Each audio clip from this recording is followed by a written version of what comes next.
E aí, meus queridos, vamos para uma próxima aula de história, onde o assunto agora vai ser Roma Antiga, certo? Essa aula vai ser dividida em duas etapas, tá? Aí tá dizendo que denomina-se Roma Antiga a civilização que surgiu de uma pequena comunidade agrícola fundada na Península Itálica no século X a.C., localizada ao longo do mar Mediterrâneo e centrada na cidade de Roma, tornou-se um dos maiores impérios do mundo antigo, né? Então aí ela, como está dizendo, que ela surgiu justamente na Península da Itálica, que é banhada pelo leste pelo Mar Adriático e a oeste pelo Mar de Tirreno. A partir aí de 2000 a.C., vários povos indo-europeus espalharam-se pela essa península, né? Latinos, sabinos, ecos, volscos, sanitas, campônios, entre outros, né? Ao norte da península fixassem justamente os estrucos, que desenvolveram uma civilização marítimo-comercial. Então aí eu já tive um comércio, né? Utilizando o mar, que muito influenciou na formação da sua civilização romana. Ao sul da península foram ocupados pelos gregos, Magna em Grécia, e tinha importantes colônias, Nápoles, Terento, Crotona e Síbaris, além de Catânia e Siracusa, na ilha de Sicília. Roma, então, ela foi fundada às margens à esquerda do rio Tibre, no centro da Península Itálica, na região de Lácio. Inicialmente ela era uma pequena aldeia de pastores, por isso que ela foi desenvolvendo aí o agropastoril. Assim como ocorreu na história grega, também em Roma, os mitos são fundamentais para compreender sua origem, ou seja, eles acreditavam em vários deuses.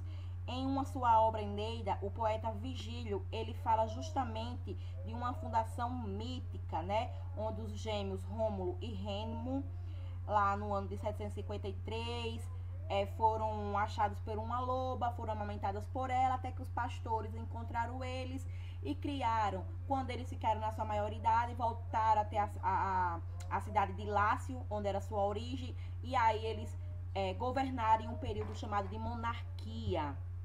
A origem, como eu já acabei de falar para vocês, aí sobre a alfa-loba, né? Surgiu a partir de latinos, de tribos latinas ao redor de uma forte margem do rio Tigre. Evitar a invasão dos etruscos era a principal função deles. A origem mítica, a origem grega, a lenda das viagens de Eneida.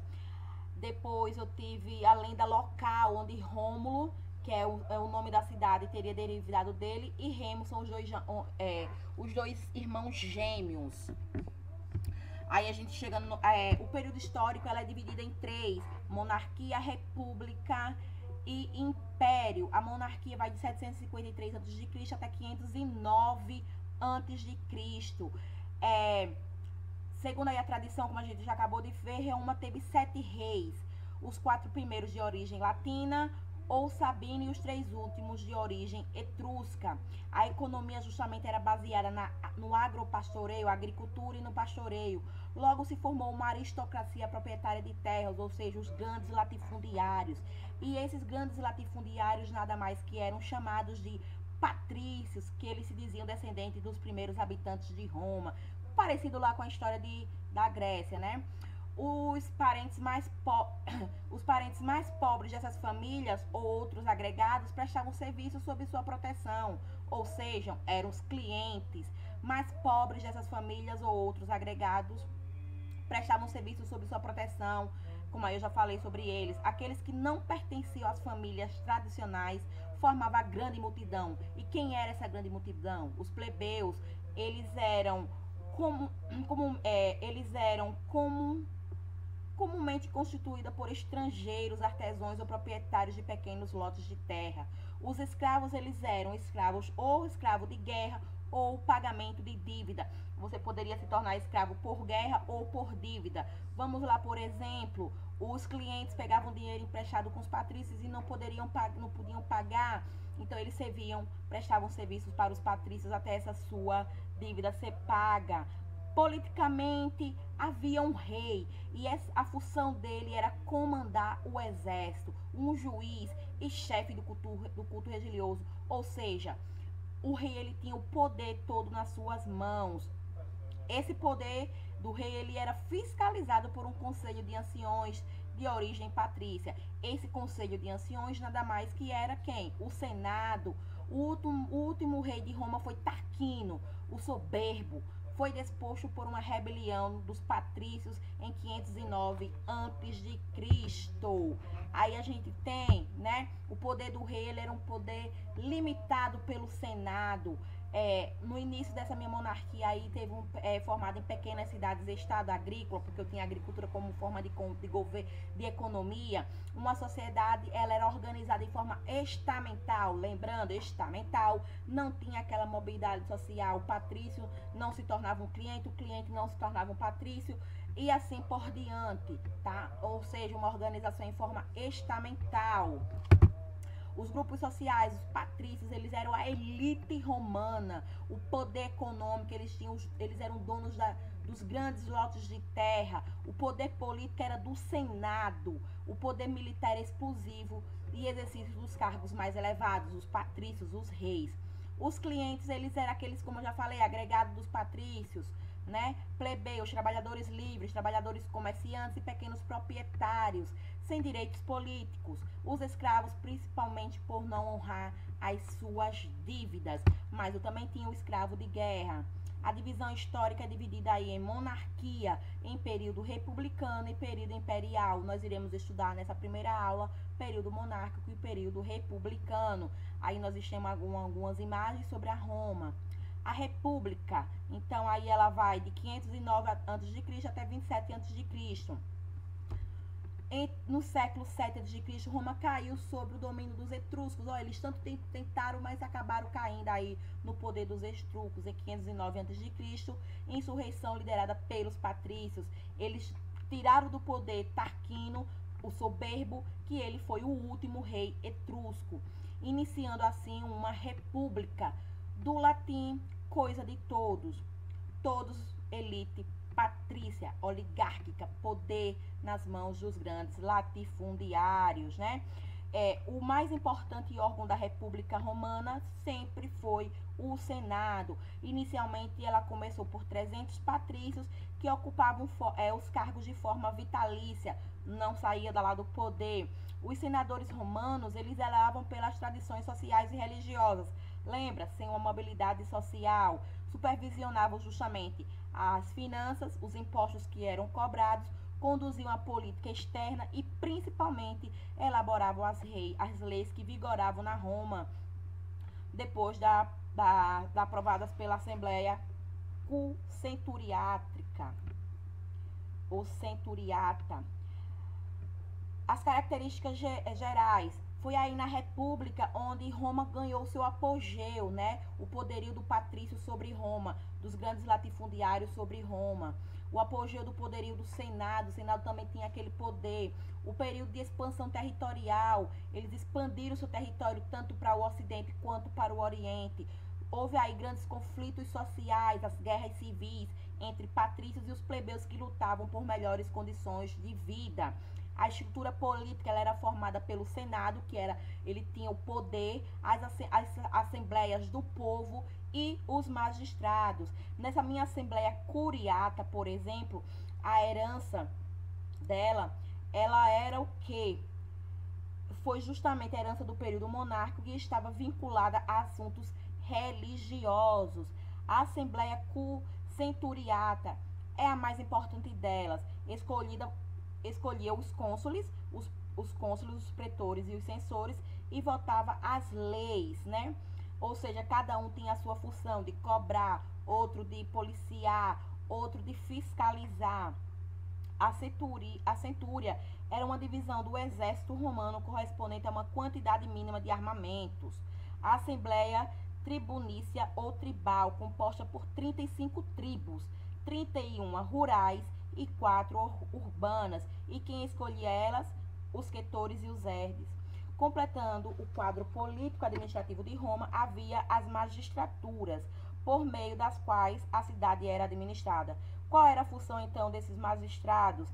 A função deles era justamente, tá, elaborar leis. Os mais importantes magistrados eram os cônsules, que em número eles eram formados por 2. Eles eram encarregados de comandar o exército e convocar o Senado e presidir o culto religioso. Em casos de calamidades, revoltas e fracassos militares, o Senado indicava um ditador. Aí, de no máximo 6 meses, ele poderia ser retirado. Os prestores, né? Os prestores, tá? Como ele tá aí para vocês, eles administravam a justiça, tá? Então, os magistrados, ele era o poder executivo. O Senado, ele legislava, ele controlava a administração e as finanças da República Romana. Os magistrados, eles eram divididos em cônsules, pretores, censores, questores, edes, ditador e tribuno da plebe. Essa tribuno da plebe, depois a gente vai falar sobre ela.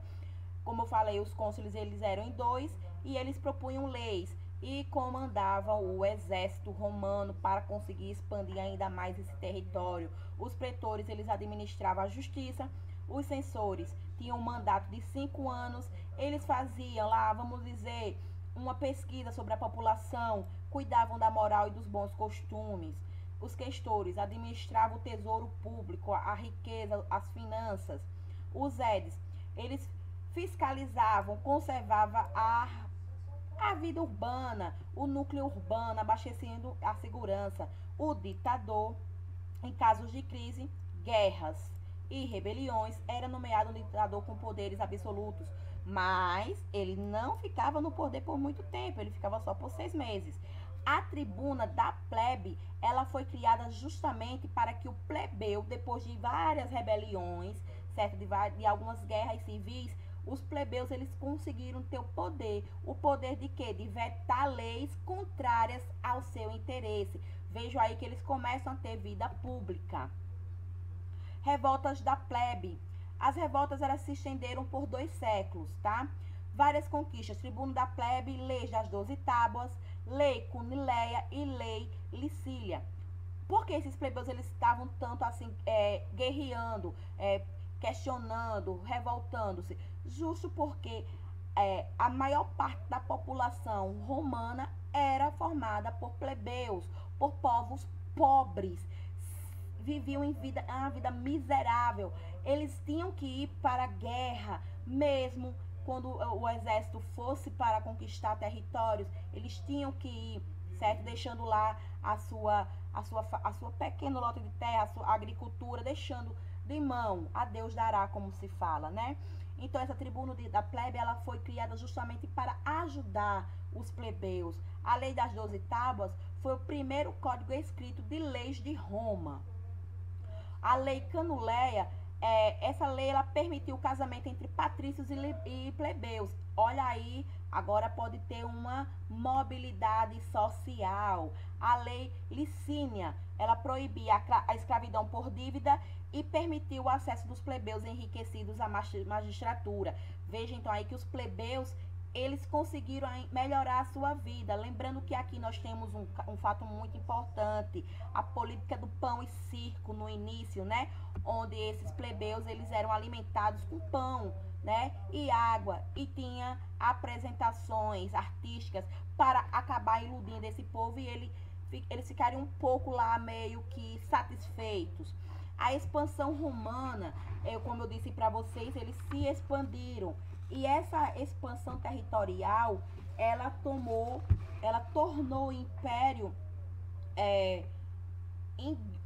importantíssimo, tá? A formação de um vasto império romano, gerou profundas transformações na sociedade romana. Na conquista da Península Itálica, a expansão interna, os romanos tiveram muitas dificuldades, né? Então, aí, em 230 anos, dominaram toda a Península Itálica. Eu fortaleci o meu estado. Cada vez mais, Roma foi ganhando força. No século III, Roma invadiu a ilha da Sicília, que pertencia a Cartago. Foi aí onde a gente teve as guerras púnicas, né? Que foi de 264 até 146 a.C. Cartago ela era uma rica cidade no norte da África, fundada pelos fenícios, né? A primeira guerra púnica teve início com a disputa entre romanos e cartaginenses. Eles queriam o controle da ilha da Sicília. A vitória romana levou Cartago a pagar uma pesada indenização de guerra, além de ser obrigada a entregar as ilhas de Sicília e da Córcega. Então, na Primeira Guerra Púnica, eu tive aí a conquista de Roma. Na Segunda Guerra Púnica, que foi de 218 a.C. até 202 a.C., os romanos apoderaram da esquadra cartaginense e da região da atual Espanha e obrigaram os cartaginenses, mais uma vez, a pagar uma dura indenização. A Terceira Guerra Púnica, e a final, foi de 150 a.C. até 146 a.C. Ocorreu após a recuperação econômica de Cartago, que voltou a vender produtos nos pontos do Mediterrâneo, que pertencia a Roma e na própria Península Itálica, ameaçando os interesses dos proprietários romanos. Cartago foi novamente atacada, resistiu por 4 anos, tá? Ao cerco romano, mas novamente foi derrotada e destruída, certo? Roma novamente saiu como vencedora, transformando-se numa poderosa força imperialista no Mediterrâneo. Quem fazia comércio no Mediterrâneo era Roma. Ela tinha lá esse monopólio comercial, tanto é que a gente viu na Grécia que eles conquistaram até a Grécia. Aqui eu tenho, ó, Cartago, tá? Aqui eu tenho o mapa da Itália e eles tinham o monopólio aqui no meu mar Mediterrâneo. As consequências aí da minha guerra. Enriquecimento do Estado romano por conta das duras indenizações que Cartago pagava. Aumento da escravidão, escravo por guerra. Aumento dos latifúndios. Se eu estou conquistando terras, eu vou tomar essas terras para mim. Quem pegava essas terras? Os patrícios. E cada vez mais eles iam aumentando o seu poder econômico. Falência dos plebeus, tá? Por conta dessas guerras. Eles iam para a guerra, mas não tinham como cuidar das suas plantações, levando à falência. Houve um processo de êxodo rural. Esses plebeus que viviam no campo, então, eles migraram, no chamado êxodo rural, migraram para a parte urbana da cidade romana, aumentando ainda mais o número de pobres. Surgimento da classe dos cavaleiros, né? Esses cavaleiros, então, o que é que eles faziam? Eles conquistavam as terras e eles saqueavam essas terras. Mudanças de hábitos, né? Essa é a questão de conquistar novas terras, de expandir território, tudo mais, fez com que os hábitos dos romanos eles fossem cada vez mais se alterando. Isso durante a minha república. Crise e fim da república, expansão territorial. Se eu estou expandindo cada vez mais, eu estou gastando dinheiro. Então, houve sérios problemas. O êxodo rural, houve o quê? Uma aglomeração nas cidades, um inchaço na cidade. Grandes insatisfações dos plebeus e dos cavaleiros, sem espaço político, eles perderam o espaço político. Generais, eles voltam das campanhas militares com muita glória, implantando ditaduras aonde? Nos seus latifúndios, muito para atender suas vaidades. Tibério, Caio e Graco defenderam projetos de distribuição da terra para os plebeus, reforma agrária romana. Distribuir essas terras não tem para quê, a gente está expandindo o território, vamos distribuir terra para os pobres. Porém, eles não conseguiram fazer essa reforma agrária, tá bom?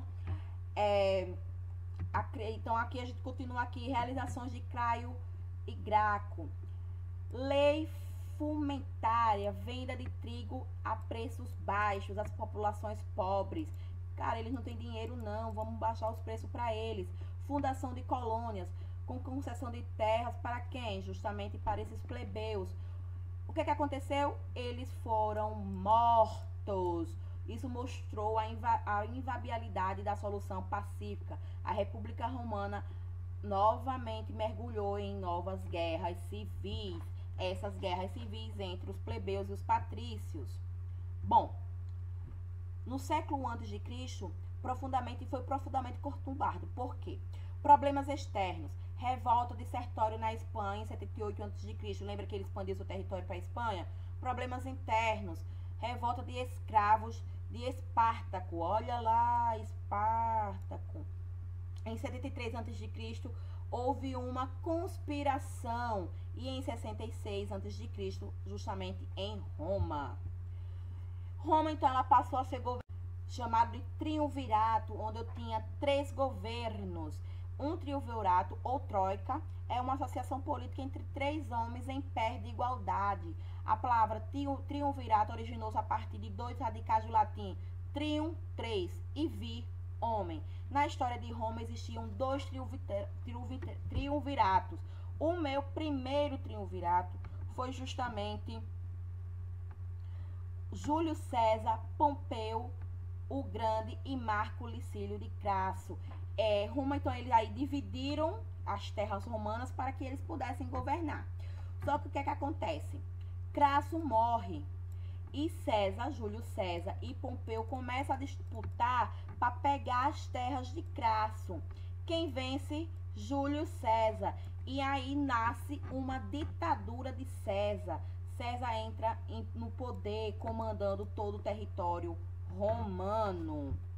Então, aí a ditadura de César, ela representou um novo período de reformas em Roma. Houve um aumento de senadores, várias obras públicas foram construídas e os grandes proprietários foram obrigados a empregar homens livres. Aí eu já tenho o salário. Apesar de recusar o título de rei, César, pelos poderes que acumulava, apenas mantinha as instituições republicanas. Alguns senadores, liderados por Brutus e Cássio, dispostos a retornar ao poder do Senado, tramaram a morte de César, o que ocorreu em 44 a.C., certo? O próprio Senado o matou, mas o seu sobrinho, certo? Marco Augusto, Otávio Augusto, tá? Ele entra no poder. Por quê? O seu tio morreu, ele pega o poder. A ditadura, apoiada pela plebe, porque ele trabalhava também junto com a plebe, acumulado de títulos pelo Senado, César iniciou uma série de reformas. Construiu, como eu já falei, obras públicas, organizou as finanças, proibiu o abuso do luxo, que era muito praticado pelos patrícios e os senadores, obrigou os proprietários a empregar homens livres, promoveu a fundação de colônias, atribuiu o título de cidadão romano aos habitantes das províncias, tentando unificar Roma. Introduziu grandes gauleses no Senado, encarregou o astrônomo egípcio Sóstenes de modificar o calendário romano. No meu segundo triunvirato aí vem Otávio Augusto, Marco Antônio e Lépido. Lépido foi afastado do poder por Otávio, certo? Onde houve um confronto, mas Marco Antônio aí ganhou.